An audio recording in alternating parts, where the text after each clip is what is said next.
আসসালামু আলাইকুম রহমতুল্লাহ। আমরা এখন মুজদালিফার উদ্দেশ্যে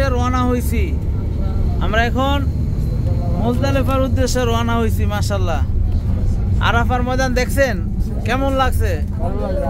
হ্যাঁ, অন্তর শান্তি ভরে গেছে না অন্তরটা? মাশাআল্লাহ, আল্লাহ তাআলা কবুল করুন। আমরা এখন মুজদালিফার উদ্দেশ্যে রওনা হয়েছি আলহামদুলিল্লাহ। মাশাআল্লাহ মাশাআল্লাহ মাশাআল্লাহ। মুজদালিফা হইছে হজের একটা ওয়াজিব, হজের একটা অনেক আহাম ওয়াজিব। আরাফার পরে মুজদালিফা, আরাফার পরে সূর্য ওঠা থেকে সূর্য ডোবা পর্যন্ত সবাই আরাফায় থাকে।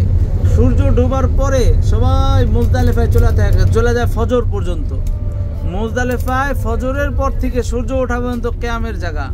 আমরা আলহামদুলিল্লাহ আরাফা শেষ করে আজকে মক্কার পুরা ঐতিহাসিক জায়গাগুলো শেষ করে এখন কই মুজদালিফার উদ্দেশ্যে রওনা হয়েছি। এখনো আমরা আরাফার ময়দানে আছি।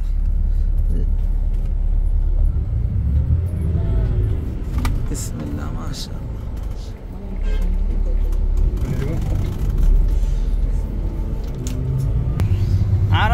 আরাফার ময়দানের সবচেয়ে বড় মসজিদ এটা, বুঝছেন? এটারে মসজিদে নিমরা বলে, নিমরা। আরাফার ময়দানের মেন খুতবা হয় এইখানে, হয়।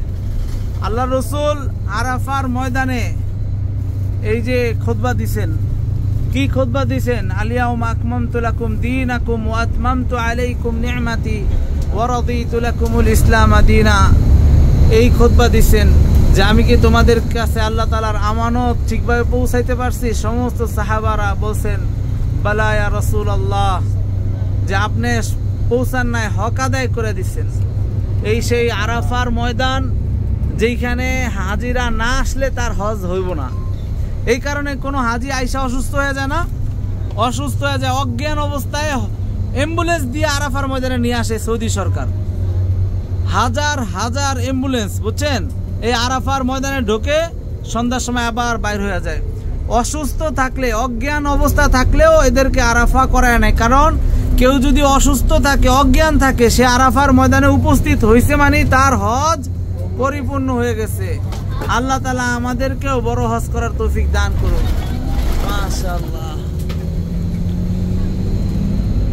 মাশাআল্লাহ।